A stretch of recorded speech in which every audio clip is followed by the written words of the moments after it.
back to my YouTube channel. Apa kabarnya guys? Semoga kalian baik-baik saja. Aku sedang libur kenaikan kelas anak-anak gitu. Jadi punya banyak waktu untuk memberikan racun-racun kehidupan yang berguna buat kamu untuk menggunakan uang kamu jadi lebih bijak lagi. Perkenalkan, namaku Judith.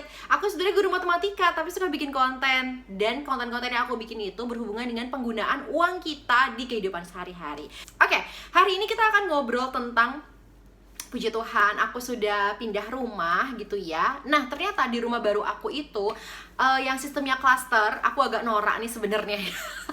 Kayak ya ampun, ternyata gini ya tinggal di klaster ya gitu ya. Itu adalah tentang internet. Yes, banyak konten aku yang berhubungan dengan internet di masa lalu, sekitar 2-3 tahun yang lalu itu berguna banget, dan banyak banget yang ngobrolin hal itu gitu ya. Aku amazed banget, thank you yang sudah nonton dan sudah memberikan advice. Waktu itu aku berhubungan buruk dengan First Media, dan sekarang aku berhubungan baru dengan IndiHome. Oke, aku tahu aku banyak banget dengar cerita negatif juga soal IndiHome. Tetapi apa mau dikata, di perumahan ini cuman terima IndiHome gitu ya. Nah, aku tuh sempat searching maksudnya harga terbaiknya tuh berapa gitu ya. Beberapa hal yang aku mention dan aku sudah kasih tahu ke kalian yang perlu kalian perhatikan banget sebelum kalian memilih provider. Yang pertama adalah kalian menggunakan email yang aktif kalian gunakan. Itu wajib banget, jangan sampai kalian gunakan email yang jarang kamu buka-buka. Kenapa? Karena pemberitahuannya itu pasti akan lewat email.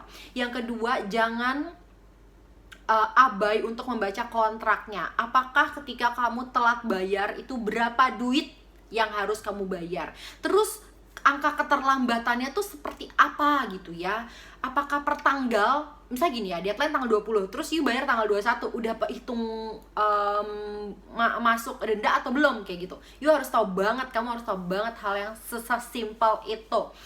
Terus juga berikutnya, kalian harus tahu kalau misalnya kontrak biaya yang kamu akan pakai itu akan dipakai berapa lama. Biasanya cuma 1 tahun. Jadi nanti bulan ke-13, aku ngomongnya bulan ke-13, itu akan ada penyesuaian kah? Atau balik ke harga normal?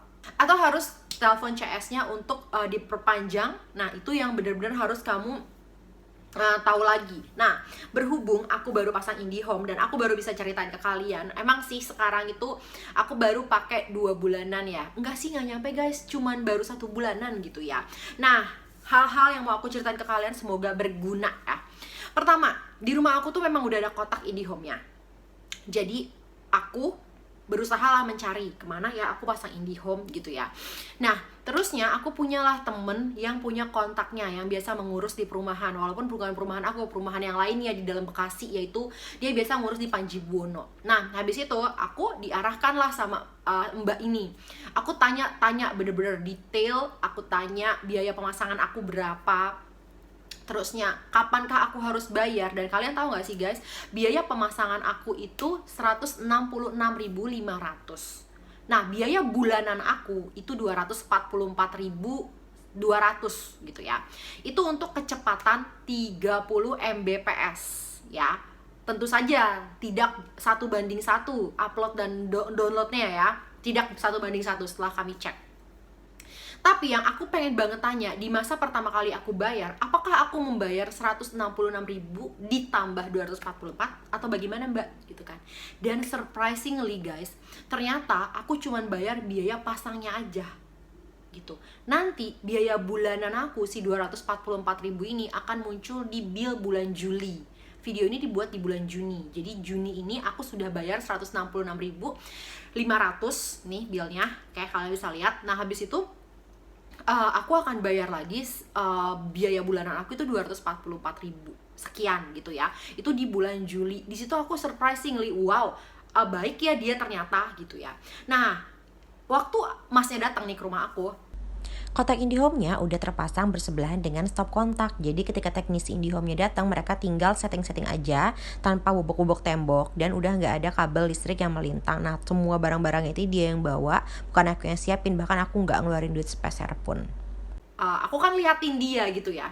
Terus dia bilang gini, kak, di nanti kakak akan berhubungannya juga sama saya aja kak, katanya gitu. Oh iya, kenapa mas?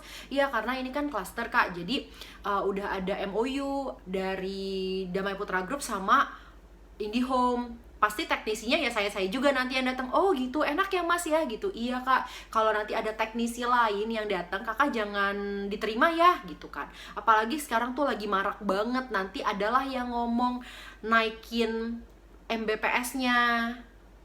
Maksudnya yang tadinya unlimitednya misalnya 30 Mbps terus naik jadi 60, naik sekian gitu ya, nanti dibilangnya apalah kakak jangan percaya ya kak. Itu tuh ternyata bohong guys. Di situ aku tuh langsung mikir, ya ampun, ternyata selama ini yang beredar-edar itu ya, yang bukan di klaster gitu ya, yang perumahan-perumahan biasa, kalau misalnya dia ada CS yang lewat aja gitu, terusnya dibohongin lah intinya kan, dibohongin gitu ya, apa diganti apa itu namanya tuh, kotaknya itu loh, aku lupa nama kotaknya itu apa, pokoknya kalau minta kotaknya diganti kak, terusnya minta ini itu, kakak jangan percaya ya katanya gitu. Itu tuh sebenarnya penipuan aja gitu, nanti biar billnya meningkat gitu ya. Aku disitu langsung wow, oh ternyata kayak gitu ya gitu. Jadi selama ini guys, belum tentu sih memang oknum-oknumnya saja yang bermasalah gitu ya. Belum tentu sih kayak First Media, IndiHome atau MyRepublic dan lain-lainnya itu memang mereka jahat gitu, belum tentu gitu ya. Apalagi mereka sudah ada kontrak baru kan, si Starlink punyanya si Elon Musk ini gitu. Nah, gimana kalau mereka tuh tidak menjaga kualitas mereka, tidak menjaga nama baik mereka, pasti mereka akan kehilangan kan.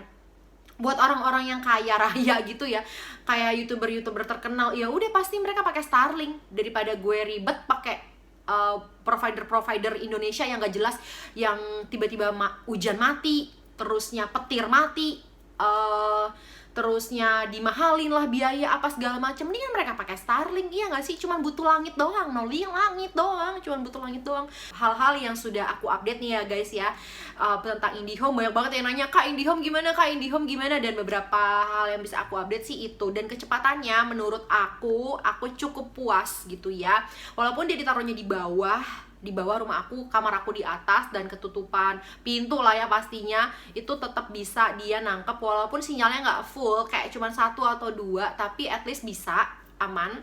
Kita juga pakai Xiaomi TV, jadi kita nggak pakai nggak pakai antena, kita pakainya Xiaomi TV. TV-nya juga bukan Xiaomi, maksudnya ngerti gak sih, Xiaomi TV itu yang kotak begitu, jadi kita bisa Netflixan apa segala macam, tapi butuhnya internet kayak gitu.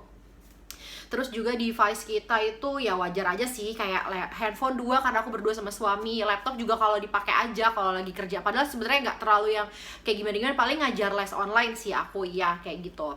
Itu so far so good ternyata IndiHome. Thank you banget, semoga kalau setelah 12 bulan nih tidak ada perubahan dan tetap bagus, aku akan kasih tau ke kalian lagi guys. Triknya adalah pilihlah yang dari akun resminya gitu loh. Maksud aku bukan kayak CS yang kamu jalan-jalan depan rumah gitu. Jangan yang itu. Mendingan kamu kayak kontak ke Instagramnya, DM, terus nanti kan akan ada CS yang menghubungi kamu. Nah, jauh lebih bagus itu deh, kompeten itu deh, daripada cuma CS yang lewat-lewat depan rumah, terus yang di pinggir jalan. Aku bukannya apa-apa, aku kurang percaya gitu, karena aku sudah pernah menghadapinya dengan si First Media.